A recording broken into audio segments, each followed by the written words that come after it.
Well, good afternoon, everybody, and welcome to the Wellbeing, Health and Youth NHMRC Centre of Research Excellence in Adolescent Health webinar for July 2023. My name is Professor Philippa Collin. I'm from Western Sydney University. I co-lead the Young and Resilient Research Centre within the Institute for Culture and Society, and I'm also a stream leader in the Wellbeing, Health and Youth CRE, and it's my pleasure to be chairing this webinar. We'd like to acknowledge the funding support of the NHMRC and the contributions of our research partners in universities across Australia that make our work possible. And we also acknowledge the traditional owners of country throughout Australia and recognise their continuing connection to land and water and culture. I'm joining you today from Westmead on the lands of the Darug people, and I extend my respects to elders past and present. And I also want to acknowledge any Aboriginal and Torres Strait Islander people who are joining us today. And also I want to acknowledge Aboriginal and Torres Strait Islander young people whose health we all work towards, noting that we can't have health equity for all until we reckon with our settler colonial past and present. And I invite all of you who are here today to add into the chat an acknowledgement of the Aboriginal lands that you are working on and joining us today. So this webinar series is a part of the Wellbeing, Health and Youth Centre of Research Excellence Community of Practice. Our intent with the community of practice is to bring together researchers, clinicians, policymakers and young people to share ideas and exchange information. And we invite you at the end of this webinar to check out more of the resources that we have on our website. During the webinar, we ask that you all mute your microphones and have your video switched off. But if you'd like to say something throughout the webinar or indeed ask a question, you can use the chat panel on the right-hand side. We'll have some time for question and answers at the end of the webinar. And so I really strongly encourage you all to add your questions and ideas into the chat. But now it's my absolute pleasure to introduce and welcome Dr. Benjamin Hackel. I'm particularly excited because Ben is a long-time and valued colleague of mine. He is a sociologist at the Institute for Culture and Society and the Young and Resilient Research Centre at Western Sydney. His research examines youth health and wellbeing, social inequalities and health and social change, with a particularly strong focus on the design and the use of digital technologies for wellbeing. Ben is also a past convener of the British Sociological Association Youth Study Group and a convener of the LGBTQI conversation group within Health Systems Global. He's been an incredible advocate for youth studies research, both here and in other countries overseas and around the globe, as you can see. And we're very, very happy to be hearing from you today, Ben. Welcome and thank you. Great. Thank you very much, Pip. And a huge thanks to Pip, Sharon, and the team at the Wellbeing, Health and Youth CRE for inviting me today. I really appreciate the invitation and I'm looking forward to sharing some recent work that I've been working on. Just before I begin, I just wanted to acknowledge that I'm on the lands of the Darug people today. And I wanted to acknowledge the people, acknowledge Indigenous people, past, present and future elders who are here with us today and whose lands we are on. Okay, so I wanted to, what I'm going to be talking about today is about a recent project that I've been working on with some really great collaborators of mine, looking at how young people support their friends through tough times and really trying to investigate how young people are accessing and engaging with informal support. But before I begin, I just wanted to acknowledge those collaborators. So that includes Tom Riley and Steph Basilou at Batia, which is a peer mental health foundation, as well as Erin Dolan, who is a clinical psychologist at Irondolan and Associates, as well as Jasbir Maliprath and Amelia Henry, who are my colleagues here at Western Sydney University. So it's very much an interdisciplinary collaboration, which I hope everyone will find interesting as I kind of talk through some of the research and data from today. Okay, so what I want to do first is just really give a bit of an overview and picture of where we're at, where young people are kind of at the moment, to kind of provide some context to where this research is and is taking place. So we know that young people experience and report mental health difficulties and distress across Australia. We know that's the case with higher rates than any other age group, particularly in relation to increasing rates of depression and distress. We know at the same time, young people, and this is kind of happening contextually within a kind of series of what's been called intersecting crises. And so those crises are COVID-19, the climate crisis, cost of living, precarity, and housing unaffordability, for example, alongside persistent structural inequalities related to class, gender, sexuality, socioeconomic status, creating and exacerbating some of these tough times that young people face. So the rise in difficulties experienced, I think, necessitates a focus on the types of care and support young people are able to and do access in responding to tough times. So what is it that they're actually accessing, looking for, and how might we understand the types of support that they are getting and receiving? So the focus of this paper, as I've said, is on informal support that young people provide their friends. Okay, so help seeking, I guess to kind of contextualize this, I'll take one step back. So help seeking includes both the formal services, so professional services, and informal supports that are accessed by young people when they're going through tough times. So to date, much of the literature has focused on formal support pathways. So that includes responding to barriers to accessing mental health services, such as concerns of stigma and trust in professional support. And we know the barriers, can lead to low rates of help seeking from professional sources and prevents disclosures around suicidal ideation. But I guess the broader literature is really focused on how do formal support pathways transition young people into programs and services. And much of this literature, or much of the existing formal support that is available, is very it's very structured. The timing is very set in place, and it's often inflexible. And this often includes formalized peer support or peer-based models as well. And so formalized peer-based models have shown there's benefits, definitely for the supported and the supporter. Formalized peer support programs often offer young people supervision and assistance to ensure safety within their support roles. While such, formalized mechanisms have been shown to be important, there's actually been less of a focus on informal support provision for mental health, which is where I want to focus this discussion today. So we know friendships and peers provide critical psychological and emotional support roles as young people transition from dependence to independence. Young help seekers report peers and friends as important and often the most likely avenue when they reach out for help. Okay. So there's kind of, I guess, been limited research on specific health provision practices. So there's young people who are providing the support, but we do know that young people do take on help provision roles to support their friends. I think researchers to date have kind of noted the concerns that young people are often less likely, or actually I'll come back to that in a moment, but there's concerns about young people who are taking on these help provision roles around youth burnout. There's limited mental health training that they have beforehand to kind of do these roles, as well as concerns about young people feeling responsible at times for their friends, which then goes on to impact their own mental health and well-being. We know this kind of help provision occurs across online and offline spaces amongst peers, but often young people are less likely to tell an adult or encourage a peer to seek help because of concerns about breaching trust and or confidentiality of their friends, or perceiving that their friends' tough time is not their story to tell. So often they don't tell an adult when their friends are telling them in these informal settings about their experiences. So more broadly, in addition to all of this, I guess, is that this kind of sits against a backdrop of young people who are often positioned as at risk and passive recipients of expert care.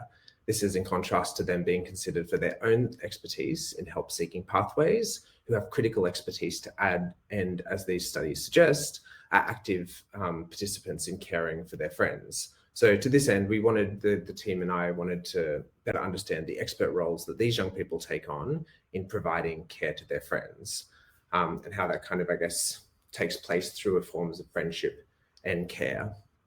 Okay, oops, sorry. Okay, so in terms of the research focus, we're really interested, I guess, in trying to examine examining what informal support looks like amongst friends, and then what kind of more needs to be done through young people's experiences. So to this end, I guess we had 3 research questions. We're asking, are young people supporting their friends through tough times, and what does that look like? And as per the second question, what ways young people provide this support? What are their practices? How are they doing that? And thirdly, what acceptable resources do young people need in place to support this work? So really interested in how these kind of practices emerge and what that look like for them. Okay, so in terms of the study, so this research took place from March to July 2022, so last year. It took place following COVID isolation measures in Australia, which I think is worth noting. We saw young people from Australia who were 16 to 25 years old, who had experience supporting a friend in the past. We took a mixed methods approach. So this involved a national survey with 169 young people and focus groups with 34 young people from across Melbourne and Sydney. In terms of recruitment, so we tried to advertise the study widely through Facebook, Instagram, LinkedIn, and Twitter, so through social media sites, as well as sent it out to youth services and organizations to disseminate the recruitment information throughout their networks. And the goal of, and I'll kind of talk through this in a moment, but the goal really was using a mixed methods approach, enabled us to kind of understand, I guess, what was taking place, how often, and then kind of take that back into discussions with young people and draw that out and kind of ask, well, tell us more about how this happens in practice and how this happens contextually for you. In terms of the survey, as you can see here, the sample included, well, it was run from May to June last year. It included 169 young people. We pilot tested it with 14 young people who also edited the survey with us as well. They range from you can see the age ranges there, 16 to 18, 78 people, 19 to 21 years, 33, and then over 22, we had 58 young people. We had a tick all that apply question when it came to ethnicity and race, with young people reporting being Australian, European, Asian, and or South Asian. We had young people from most places across Australia, and in terms of gender, you can see there we had 87 people who identify as female, 25 male, and 16 non-binary and or gender fluid. And in terms of the sample, there was, it's almost split half-half between heterosexual and non-heterosexual. In terms of the survey questions, the survey included mostly discrete variables. One measure, the natural helper scale, which was developed by Stahl and Hill, and I will talk through that shortly when I'm going through the findings, and 8 open text responses, where we asked young people to define a tough time, to explain times when providing support had been easy and or difficult for them when they access support themselves, and if they did, and what would be considered acceptable support to them. In terms of the focus groups, so we had 5 focus groups in total with 34 young people. We sampled young people from East Melbourne and Western Sydney specifically, and those spaces were chosen specifically because of the variations in socioeconomic status as well as cultural diversity of both areas. We had 17 young people from Western Sydney and 15 from South and Eastern Melbourne. The focus groups included diverse young people from each location in terms of ethnicities as well. So that included South and Southeast Asian, European, Indigenous, and white Australian respondents. We had 19 women, 13 men, and 2 non-binary and or gender fluid respondents. In terms of the way that we operated with the focus groups kind of took place throughout the period in which the survey was being completed. And so we were taking results from the survey back into the focus group and asking questions about the findings that were happening there. We had a pre-group activity that for each focus group, where young people were asked to watch 2 service provider videos on YouTube, which provide guidance for informal support. And then we asked them in the focus groups whether that reflected their experiences or not and why, and to talk us through what their practices look like every day and if there was similar experiences across the group. As well as that, we had each focus group had what we call an iterative prototyping co-design component. And that was really just asking what needed to be done to support young people who were young supporters or help providers, and reimagining and validating those, the proposed solutions from one focus group to the next, and just asking the next focus group if they saw the same solutions as being as beneficial as the previous group as we went through there. And it's a method I've used in the past, which is quite productive for kind of working through possible solutions to problems or challenges people face. And then the final focus group was completed after we finished completed all the survey data, and that was when the survey was closed. And that focused on validating findings from across the data set and the ideas presented across focus groups and survey data, and ensuring it was aligned with young people's experiences and what they felt they had, the types of work that they did as young help providers. Okay, so to get into the findings. So at the start of the survey, we asked young people to define what a tough time is. And this definition describes tough times for the young people in the study.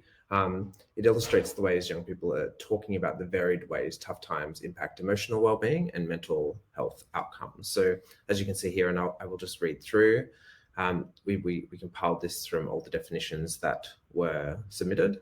Tough times are where circumstances in your life are dragging, weighing you down, where you feel like you are surviving but not living, your brain is under strain, life is testing your resilience, and you feel like giving up as life feels like a chore. Tough times can be struggling socially, emotionally, financially, or physically, where relationships are hard and you feel alone or unseen. Tough times leave you feeling lonely, sad, depressed, stressed, anxious, overwhelmed, uncomfortable, and empty. Tough times can be acute or chronic and is a challenging time where I need the support of others. So I think it's worth keeping this definition in mind as we kind of go through the next few slides and think through how young people are supporting their friends through tough times and what tough times mean to them. Okay, supporting friends. So young people reported on average supporting their friends about 3.5 hours per week, which equates to about 182 hours per year. Of the sample, 94% had provided support to friends with mental ill health, and they considered their friends a critical side of support. So when we asked who provides the most support to a friend, they said that it was 76% of people, and the survey said it was friends, followed by mental health professionals at 57%, and then parents and guardians, 41%. And being a supporter was seen as being a definition of a good friend. And I think this is really interesting because I want to think through, as we talk through this, and maybe this will come out in the questions today or following discussion, about the entanglement between support, care, and friendship, which is something that I really want to focus on as we move through this. And Shalani provides an example of this. I think like being a good friend actually means that you should be there for them, or you should at least want to be there for them and see what ways to support them. Like, even if it's not what they need, at least having that intention to like want to help them when they're in a low, like when they're stressed. In a very similar way, Mackenzie notes, I think it's easier and less confrontational talking to friends rather than family or a professional. So you see this role of friendship as being critical and important for the young people in the study. We also asked about their capabilities to support friends. So this comes back to the validated measure that we used in the survey, the natural helper scale. So on the natural helper scale, which measures how capable young people felt to help their friends, young people reported medium and high scores, indicating that they did feel capable to support their friends. So there is a felt kind of capability or awareness and ability to support friends. Interestingly, 87% of young people were likely to access support for themselves while supporting their friends. So young people were likely to access that support through a peer or friend, a parent or carer, or less likely through professional support. And 22% actually spoke about reaching out for support themselves after they'd supported a friend. So we see this, and I guess this is why I've got this icon here, this kind of interesting cyclical kind of relationship here between supporting friends, but also being supported when you're supporting friends as well, often through a friend, which is, I think there's something interesting here about the role that friendships play in creating space and expertise for providing support. And I have an example here, I guess, of how one young person navigated this. So this is Ash. When supporting my friend, I wouldn't say who the person is to my other friend. I'd probably say, what would you do if someone came up to you and then were your friend and they said, like, what would you do about that? What would your approach be? But I wouldn't say their name, just in case that person didn't want other people to know, or something like that, or just not going to create any awkwardness. I'd probably just make it a hypothetical, even though I know that I was talking about a real situation. There was a way to kind of have these conversations. Sorry, it was a way to have these conversations and get expertise and information without necessarily exposing the friend. There's this kind of trust and confidentiality, and maintaining that trust and confidentiality, which sits behind a lot of this support and friend help provision. And I want to kind of think through this as we keep talking as well. When asked how they support their friends, young people consistently responded that it depends, or it just depends. Young people are providing their friends with this personalized support, and this personalized support requires tailoring responses based on individual needs, situations, and contexts. So you have Shalani here who says, I feel like it's a sort of a case-by-case basis, because I think it depends on the type of stress, tough time, and also how close you are to the person. Malice says, I think it just depends on the person and the sort of like their approach to certain things. It also just depends on the context. And then Ruth says it really depends on the friend, how close you are and the way they prefer to communicate. And just to make note, this is the answer to the question when we ask the question, what do you have to do when you support a friend, or what does that look like? And it becomes very much about, it depends. It's on a case-by-case basis. And so I guess here, this is where we kind of see the emergence of the bespoke, what we're calling the bespoke model, is kind of personalized support, which considers the varied nature of friendships, their friends' differing needs, the context and situation, to provide a tailored approach to support. And I want to kind of talk through how this kind of emerges over the next few slides, but just to kind of go around the circle here that we have. So personalized support depends on whether you're alone with someone, whether you're in groups, whether it's in a public place. It depends on whether it's online or offline, and it's often a mix of both. It depends on your capacity to respond, how, I guess, your own health and well-being and your ability and knowledge to be able to respond to another young person's or your friend's needs, the time in which it's taking place. So it depends on whether there's other structures like classroom settings, which impact the time in which you can kind of ask about help, but also depends on whether it's in the present or whether it's a future time in which you're creating space for your friend to talk. Depends on cultural factors. They talk about how they very much take into account peers and friends' cultural identities and ethnicity. Depends on the closeness of a friend, as well as the severity of the issue, and then what you do about it kind of is a mix or a combination of these aspects of personalized support. So what I want to do is kind of ask then, if we saw this emerging in the findings. So our next question then kind of became, well, okay, well, how do you enact bespoke support? What does that kind of look like as this happens? And I want to kind of this is a bit of a roadmap, this slide, as to where we're going in the next section of the talk. But I want to kind of go through, well, what happens when young people are starting to identify and support a friend? So I'll go through this in a second, but noticing something is wrong when they start a conversation, how they provide the right support, determining whether a friend needs external support and how they manage their own self-care and feelings of responsibility for the support that they provide their friends. Okay, so to kind of start with noticing when support is needed. So to identify if and when a friend needs support, young people spoke about how they would often identify inconsistencies and or changes in a friend's routine, behavior, and or mood. This would often signal they might be going through a tough time. So Josh here says, it could just be something like them not being as talkative as usual, or maybe sitting in the back of the classroom and they may sit at the middle, 2 desks or something. And then like when we're talking about text, you know, sending really short messages, just straight up yes, no messages kind of thing, instead of longer messages. So they're really attuned to their friends' practices and their rhythms and when things seem off. So in a similar way, Lara talks about online spaces. So Lara says here, normally I can tell when my friends have had a tough week, especially over social media, because you can tell by how much they're active. And when you're like, for example, with Snapchat, you send each other photos back and forth, and you can just kind of tell like from those photos.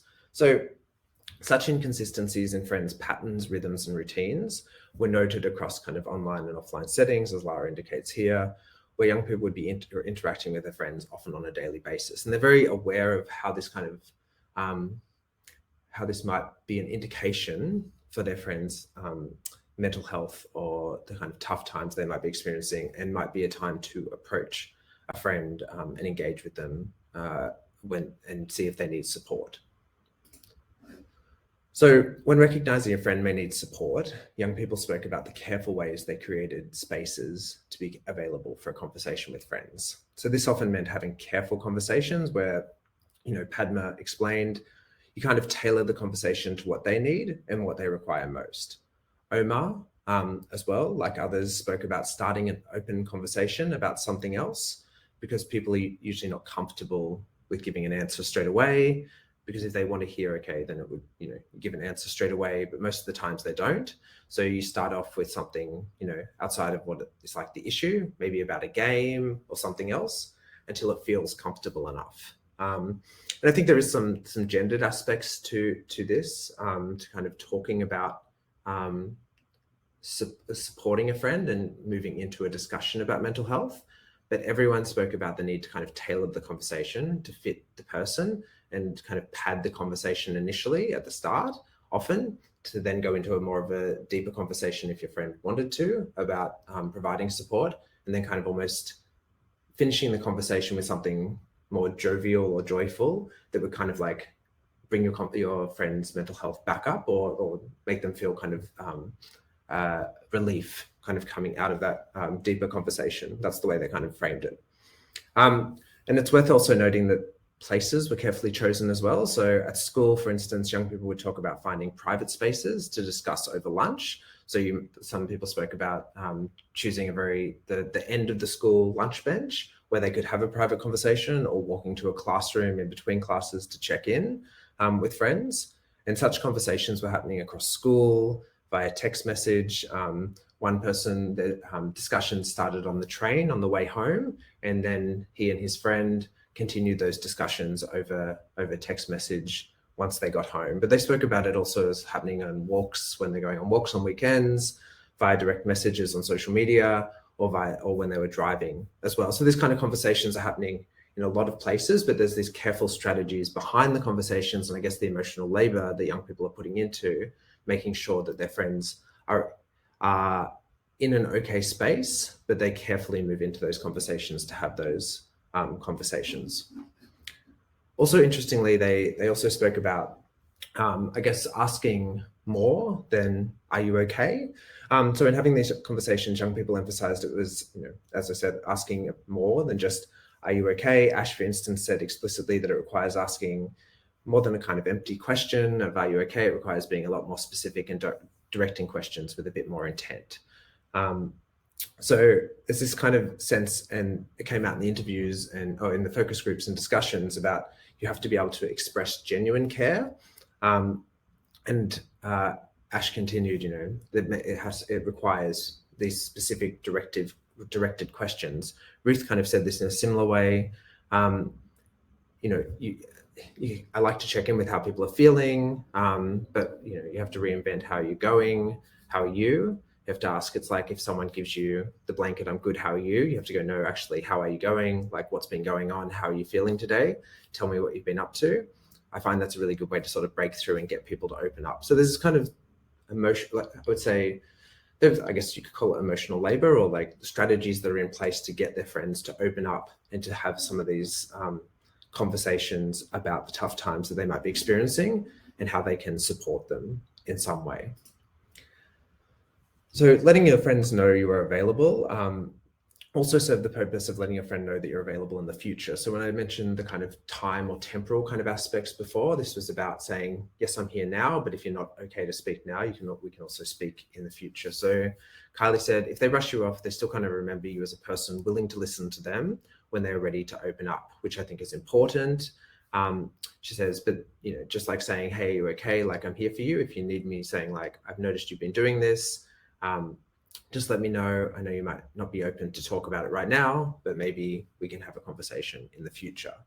So this kind of idea of, I guess, planting, I guess it's almost like planting a seed and providing young people with a space to, with friends to know that you will be there at a future point. And I think this time or temporal dimension is really interesting, and kind of this indication of it being available for the future. Some young people spoke about this as being on standby. And if they need to provide more direct support, they'll be on standby and ready to do that when that is required. So Malice, for instance, said, I think that's really important to sort of be on standby. So just be sort of there for your friend and just listen to them if and when they need it. And being on there on standby kind of meant being present when a friend was going through a tough time, or ready for a future presence when they're needed. And in terms of being, I guess, needed, there was the kind of, I guess, we can kind of think of support. Well, support kind of came up in the data set as both emotional and material. So the support often that was provided was emotional support, but young people also spoke about how the provision of support also involves sharing or providing additional material resources, which included housing support, direct financial support, as a young person put it, cash support.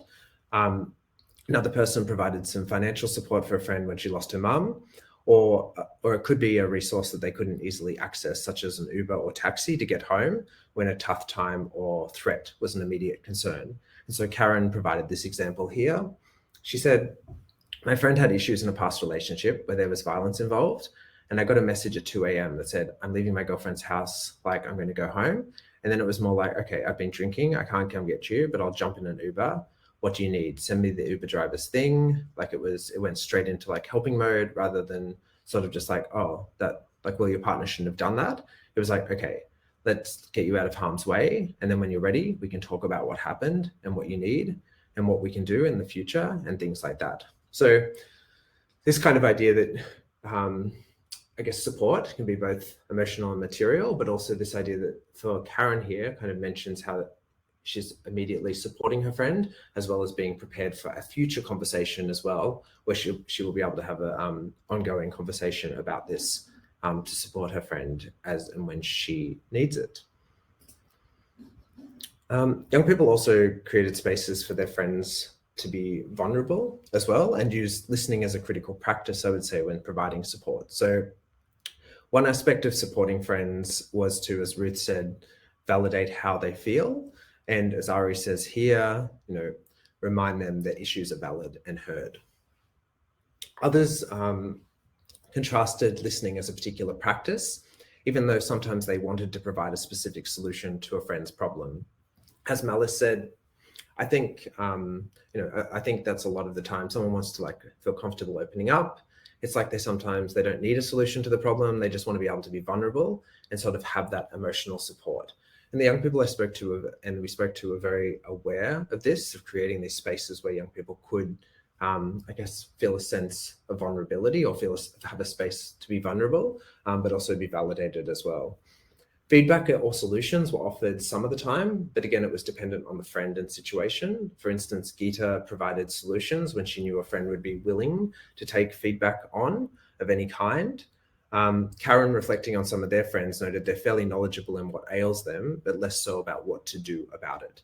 and indicated it can sometimes be useful to share the free resources that you can access with them. And I'll come back to the resources shortly. They also spoke about, I guess there was a lot of, so in addition to kind of the support and the strategic kind of conversations they were having, there was also kind of the ongoing checking in after having some of these conversations. So some people had very planned check-ins, sometimes times. So someone would say, okay, after 2 weeks, I'm checking back in with you. After a month, I'm checking back in with you. They also might be checking in with them after they've seen a therapist, or checking in to confirm they're okay after a moment of support. It often involved a lot of humor, lighthearted general check-ins, so videos, GIFs, emojis. Some people spoke about having whole conversations with kind of GIFs and emojis on direct messages on social media. And part of that, I think, was kind of taking away the seriousness of it, but also doing check-ins with friends. And it kind of, probably not that surprising, but checking in became quite commonplace during COVID. And some people spoke about this kind of COVID check-in fatigue that had happened during that time. But because of the circumstances and isolation, a lot of people were checking in with friends during that time. And just some kind of quotes, I guess, to illustrate checking in. So Shalani here, so maybe I'll just give them a call a couple of times a week, or however much they need, and just follow up, I guess, because they obviously felt comfortable enough to tell you they've started seeing someone, a therapist. I'll follow up with them. And Ruth kind of talks here about, how this has to be done carefully, though. Ruth says maybe check in later, but not constantly hassling them to respond, So there's this careful kind of friendship check in, but not overdoing it as well, which seems to come out here. They also spoke about the role of culture, and this was quite interesting because they really, and maybe talks to the ethnic and racial diversity in the sample, but also the awareness that a lot of young people have of varied young people's backgrounds, who were their friends, and how they wanted to be conscious of that. So they spoke about how they tried to take into account the complex histories of mental health and how it might be understood culturally differently by friends and families. Young people were careful not to generalize based on culture. Rather, culture was positioned as one part of a personalized support that had to be considered when supporting their friends. So it kind of was part of this bespoke model. So Shalani says here, thinking about cultural values as well, because I feel like sometimes depending on the culture of the friend, or the values that they've been brought up with, that can sort of determine what they need as well to help with things. So there was a consciousness there about the types of then solutions they might offer, or the types of reactions they might have to some of the ideas that were presented. So they also spoke about wanting to have the right knowledge for the situation, specifically actively seeking out information that could help their friends or themselves as supporters when they need to. So when young people did not have the lived experience to draw on that was related to a friend's tough time, they often spoke about actively seeking out information to better understand what their friend was going through. So Shalani here talks about, I didn't have so it's more for things I personally haven't experienced. I don't, or something that I haven't had the experience of before. So, they'll go and seek out information, look things up, as they say. And then Padma, kind of in a similar way, kind of talks about the amount of times I've gone onto Google to just be how to support a friend whose pet has just died, or something like that. I just Google everything because I don't know what else to do. So there's this kind of active seeking out of resources and information to support young friends, as well as they're kind of ensuring they have the best possible information to give young people and their friends the information that they need. In terms of professional services, where they kind of fit into this mix, I guess when professional services were engaged with, and these were varied, it might be best conceptualized along a spectrum, from providing a friend with professional resources or contacts to specifically reaching out to an adult or professional on their behalf. So you see here, what I guess we can read down the bullet points, which kind of are the spectrum. So it could be anywhere from finding online resources and forwarding those details to a friend, and lists of accessible professionals. Some people took a friend along to a mental health professional, or actually organized and called a mental health professional to organize a visit for them. Whereas others would talk to someone in their immediate family or network to get their friend the support they needed. Though this was often considered a last resort, but definitely happened. And just on this last point, I think Lara's example is quite interesting about how she kind of navigates this space between talking to an adult and still kind of maintaining the confidentiality and trust of a friend. So, and the tensions that kind of arise in doing that. So as she says, this is going to make me sound like a terrible person, but I've had friends who have kind of confided in me about like issues, and I've obviously not told their parents, but I've said to their parents, oh yeah, something's up, you know, something might not go well. And then they've gone on to like seek therapists and things like that outside of school and outside of that, just with the family thing. So kind of interesting kind of tensions and difficulties, I think, that are kind of experienced in providing this support. Talking to adults more generally, and I want to kind of focus in on this because there was quite a bit of discussion and back and forth concerns about the tensions of talking with adults and the limitations and possibilities of that as well. So they avoided mostly unnecessary engagements with adults, as they had been entrusted with the support of their friends, and often adults were seen as not understanding mental health more generally. They were also worried that adults, particularly in school, would unnecessarily escalate the issue, or paradoxically not treat it as important enough. And they often spoke about school counsellors here who could kind of go either way, but would be a concern for friends who are going through tough times if they spoke about it. However, there was a bit of a threshold for seeking professional help. So these two quotes kind of give an indication of how this threshold kind of works. When that friend has exhibited signs of extremely dangerous mental health related behavior, I know I do not have the proper qualifications to help them. I refer them to professional help and try to step back in helping them. And this other person says, nothing has ever stopped me. I always help my friends. The only exception is when I can tell it's really serious and we need professionals to get involved. So I try not to get too attached so the person will accept professional help. So there's kind of like work that they're doing to ensure that they create the space to be able to talk to a professional if it gets too much, which I think is quite interesting. In the last couple of slides, what I want to do is kind of focus in on this, and I think, sorry, just to go back one slide, that last point from the quote at the bottom, where the person says, I try not to get too attached so the person will accept professional support.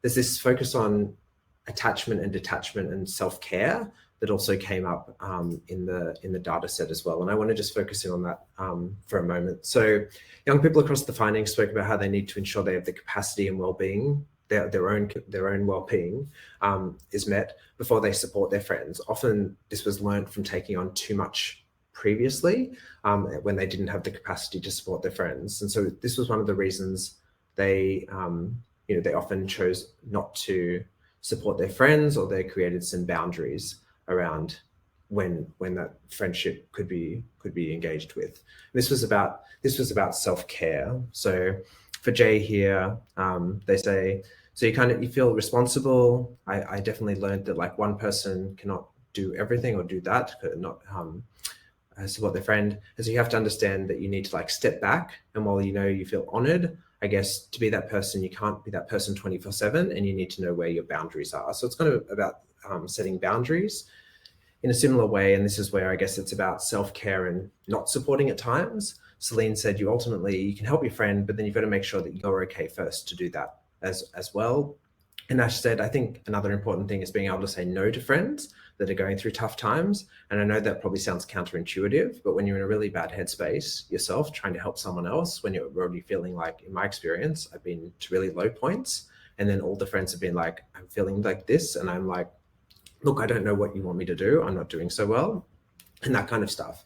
And I think there's some really interesting kind of learned behaviors or practices here about how to kind of push back and present in a way that you can provide and not provide support at particular times. There was also the fear of not saying the right friend not saying the right thing to a friend when you wanted to reach out for support. So you just wouldn't support in those circumstances, and you wouldn't even start those careful conversations because you would be worried about putting the friendship in jeopardy.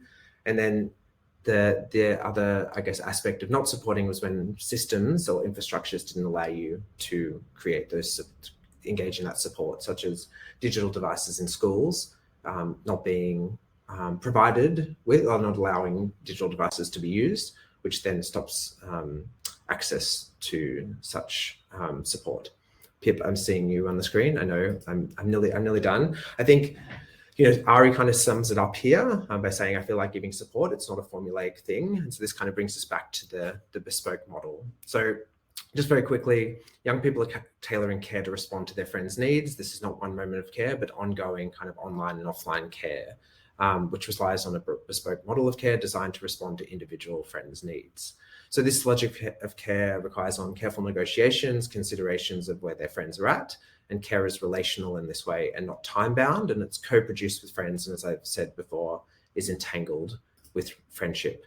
So it's situational, it takes place with the resources that people have access to, but I think kind of also pushes back against these youth at risk models and actually locates young people as experts of care. And I think actually can teach us quite a bit about the kind of expertise or logic of care that can help us in our practices as well.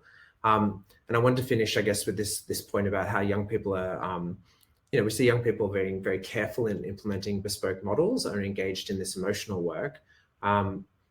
It's there because the current systems don't always meet their needs. The formalized adult-led interventions don't always meet the needs of what they want. Adults are often seen as not able to understand necessarily the mental health or tough times they're experiencing. And it's not a time-bound service, but something that young people can support each other doing. And I think that there's something for us to kind of learn through that, but also kind of understand how young people are kind of navigating this space. So I will stop there. We have some, what I will do is I think these are being shared. Sharon's going to share these anyway, but we have a report that has come out on this. There's at least one comment from James that says, brilliant insights drawn out by the research, Ben, thank you. And he said it's so sophisticated, which I think maybe he's talking about you. But I was also really struck by the sophistication of what the young people that you spoke with had to say. And particularly the way that they're grappling with actually a lot of complexity and a lot of uncertainty in that care work. And as you say, I think really appreciate the way in which you've drawn out the ways in which they have this expertise or are experts in care. I guess to kick us off, I just wanted to ask, to your sort of final point around the fact that they also, whilst they do draw on professional resources and encourage their friends to access professional services, that there are some tensions around that in terms of what they see the benefits being, but there's also that other issue around actually access to professional care. So given the amount of work that young people are doing, what can we learn from this in terms of, I guess, not overburdening young people in this care work and making sure that there is that kind of scaffolding of services and professional help that reflect the kind of care that they're after?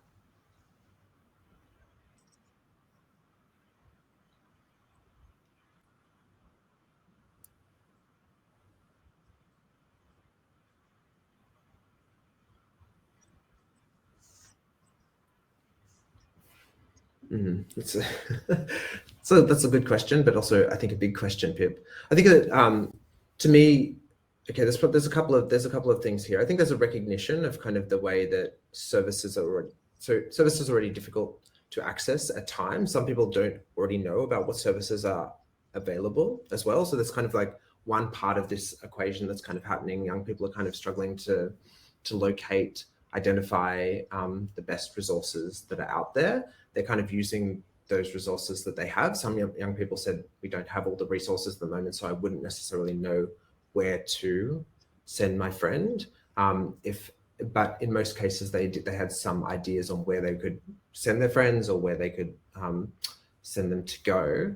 I'm just thinking about, I guess, the second part of your question about, I guess, what we can learn through kind of through this process and not overburdening young people. I think it's a tough question. I think they are aware, like kind of to talk to the latter part or the end of my presentation. Then I think they are aware of taking on too much responsibility and I think this is the kind of question you're asking. And how do we learn from that? And I think it's about ensuring they have the capacity and capabilities to be able to either step back or connect them to those services that are available and know of those services where they are and the resources that are available. And if they're online resources, for instance, being able to connect people to those online services or access those in more productive it makes ways. a start. And I also wanted to that so are hopefully Rahim made with has and asked a developed and designed question with about other young that people you might like to elaborate a bit more on good results for the young around people who use them. Hopefully that answers whether your or question. not young people talked about what happens, what their experience is in an emergency. So you meant, I think there was one example which started to speak to this, but could you talk more about what you found from the research in that regard?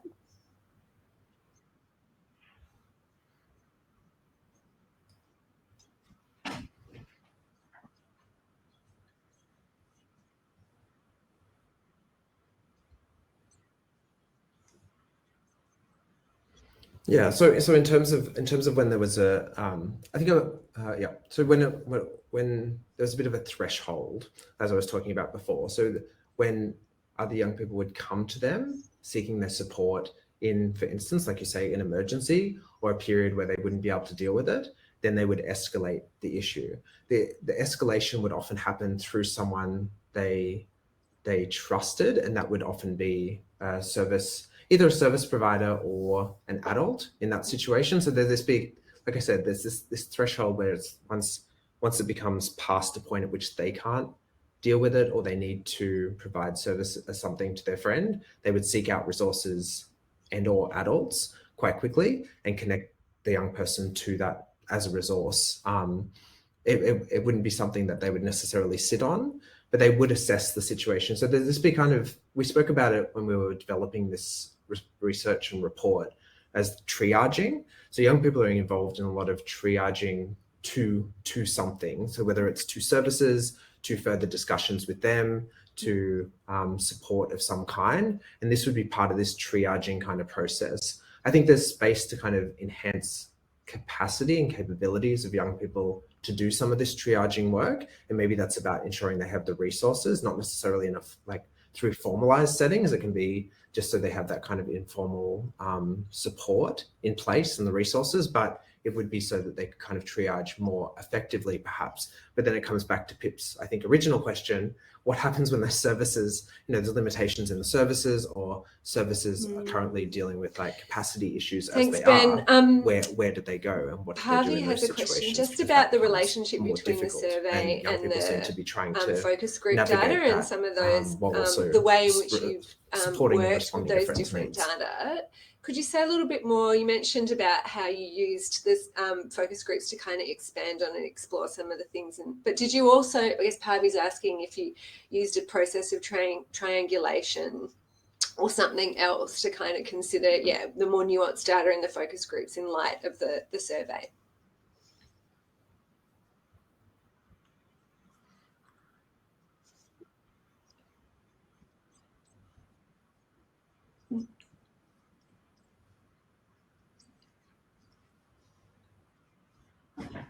Yes. So the short answer to that was there was a lot of back and forth between the survey and the focus groups. What we did was we started the focus groups and then developed up the survey based on what we were hearing in the focus groups. So I think we'd already done 2 focus groups by the time we developed the survey and then got feedback from the young people. I think it was it 14 young people about the survey, and then who piloted it as well. And then we undertook the survey, and as we're hearing results coming out of the survey, we took those into the focus groups, and we did a final focus group after the survey had finished to validate, I guess, the findings that we're hearing and clarify anything that was still outstanding that didn't seem to be either matching up or where there were tensions and challenges that we just wanted to kind of work through in the final focus group. So that was kind of where that. And there's another that's how we did that. Recruiting and in terms of reporting, we just kind of in terms combined the of if you could findings to share kind of any talk strategies to, well, or I guess the insights way from we actually that did very the research was briefly. But I also the two wanted spoke to to each end other. on your So in the middle reporting, question the two spoke around to each other how as we well. might think of the role of friendships and informal support in the mental health sector more broadly, because I think that sort of is like one of the big insights from this research. And I guess what I'm thinking there is actually there isn't much of a space for friendship oftentimes with some of those other supports and resources, particularly professionals and adults in young people's lives. So if you could want to tackle the recruitment one and then perhaps speak to this question of the role of friendships to take us out.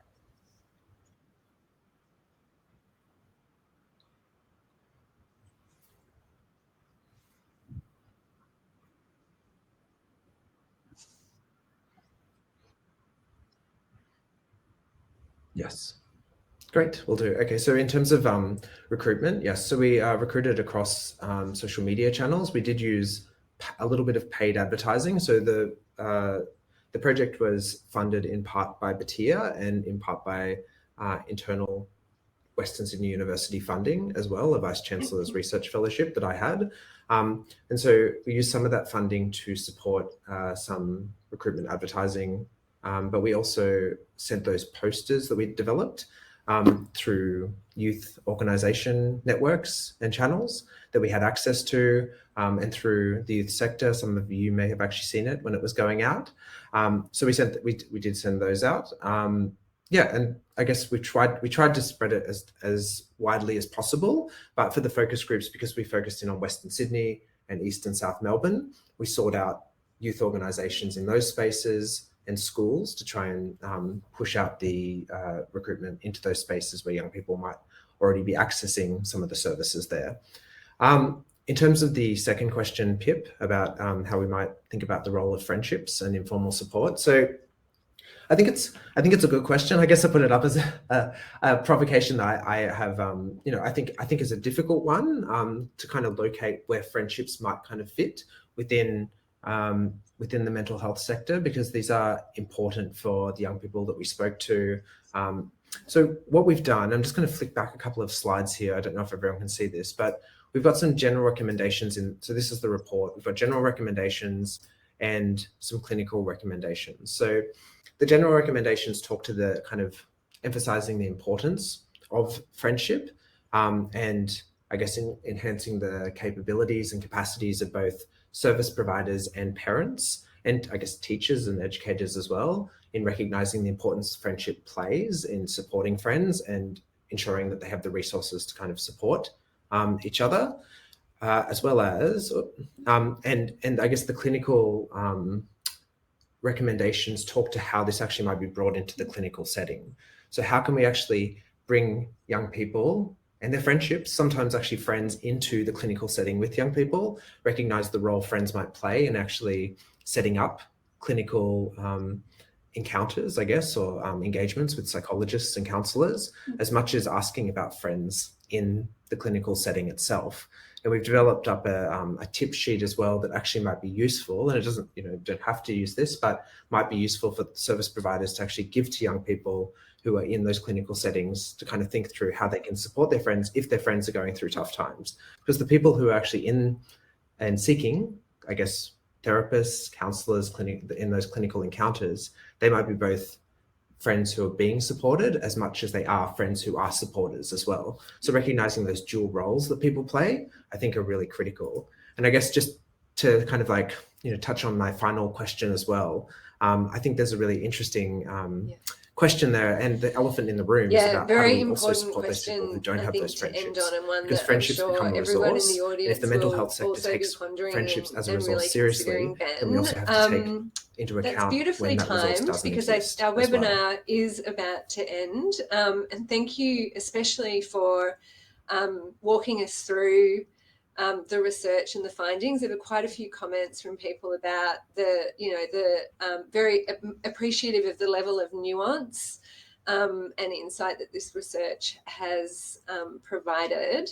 I think we'll also be able to share after the webinar the links and the information to the report so that people can look that up, especially, those tips and recommendations on the clinical findings. So thank you very much for a really fantastic webinar. We'll see you all again next month. Oh, Ben. Oh, good, you're back. I thought you'd already disappeared. Yeah, no, fantastic. Thank you so much.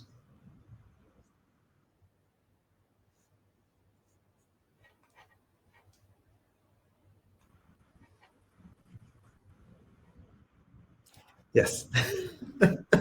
Still here. All right, yes. And thanks, Pip. Thanks, everyone.